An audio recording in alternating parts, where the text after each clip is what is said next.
ಒಂದು ನಿಮಿಷ ಬಂದೆ ತಡೀರಿ.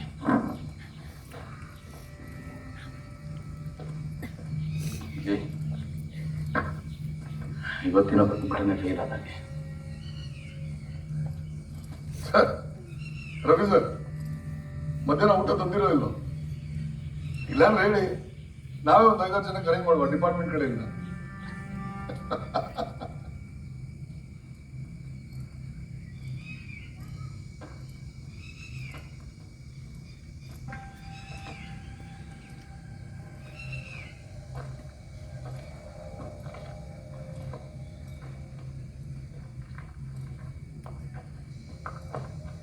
ವಿವೇಕ್ ಸರ್, ಬೇಗ ಊಟಕ್ಕೆ ತಯಾರಿ ಮಾಡಿಸಿ.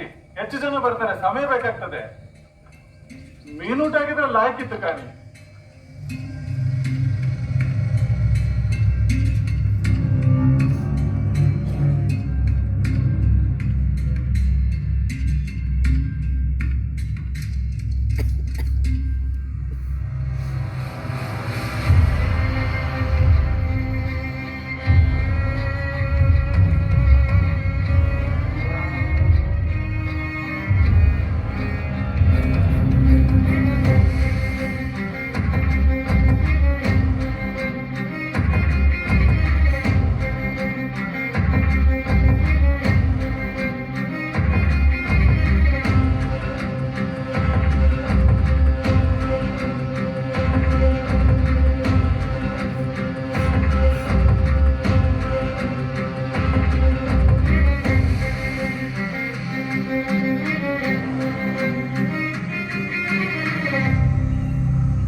ಸರ್, ನಾವು ಪ್ರತಿಭಟನೆಗೆ ಹೋಗಿಲ್ಲ ಸರ್.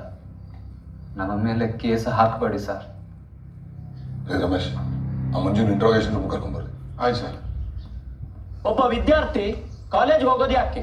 ಎಲ್ಲ ತಿಳುವಳಿಕೆ ತಗೊಂಡು ತನಗೆ, ತನ್ನ ಮನೆಯವರಿಗೆ, ಸಮಾಜಕ್ಕೆ ಏನ್ ಬೇಕು ಅಂತ ತಿಳ್ಕೊಳ್ಳಿಕ್ಕೆ ಗೊತ್ತಿಲ್ಲದೆ ಇದ್ದವ್ರಿಗೆ ತಿಳಿಯಲಿಕ್ಕೆ. ಯೋ, ಕೈ ಕೊಳ ಹಾಕೊಳ್ಳೋದಂದ್ರೆ ಶೋಕಿನ ನಿನಗೆ? ತಪ್ಪಗೆ ನಿಂತ್ಕೊಳ್ಳಯ್ಯ.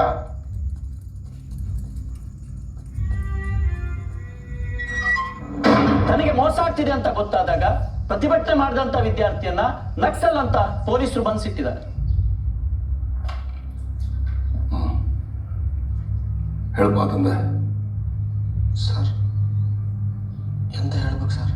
ಹಡ್ಸಿ ಮಗನ, ತಂದಿ ಮಗ ಇಬ್ರು ಸೇರಿ ನಕ್ಸಲ್ ಯಾರಿಗೆ ಊಟ ಸಪ್ಲೈ ಮಾಡ್ಲಿಕ್ಕೆ ಹತ್ತೀರಿ. ಈಗ ಮೇಲಿಂದ ದೊಡ್ಡ ಮಾಯಕ ಹತ್ರ ನಾಟಕ ಆಡ್ತಿರಲ್ಲ. ಮತ್ತೆ ಯಾಕೆ ವಿದ್ಯಾರ್ಥಿಗಳಿಗೆ ಶಿಕ್ಷಣ ಕೊಡಬೇಕು? ಕಲಿತವನು ಹಕ್ಕುಗಳನ್ನ ಕೇಳ್ತಾನೆ.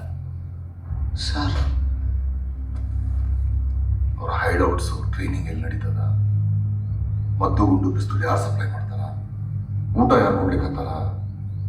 ಇದೆಲ್ಲ ಕರೆಕ್ಟ್ ಹೇಳಿದ್ರೆ ಮಗ ನನಗೆ ಬದುಕ್ತೀನಿ. ನಿಮ್ಮ ಅಪ್ಪನ ಕೇಸಿಂದ ಬಿಡುಗಡೆ ಮಾಡಿ ಕಳಿಸ್ತೀನಿ. ವಿದ್ಯಾರ್ಥಿಯನ್ನ ಬಂಧಿಸಿರುವಂತದ್ದು ಜ್ಞಾನ ವ್ಯವಸ್ಥೆಗೆ ಮಾಡಿರುವಂತ ಅವಮಾನ.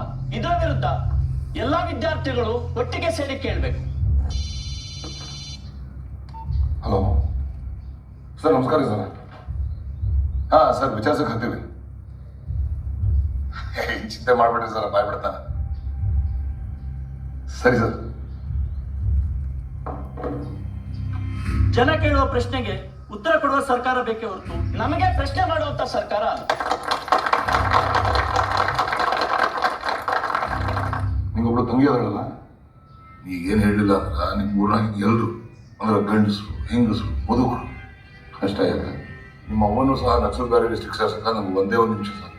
ಧಿಕ್ಕಾರ, ಧಿಕ್ಕಾರ!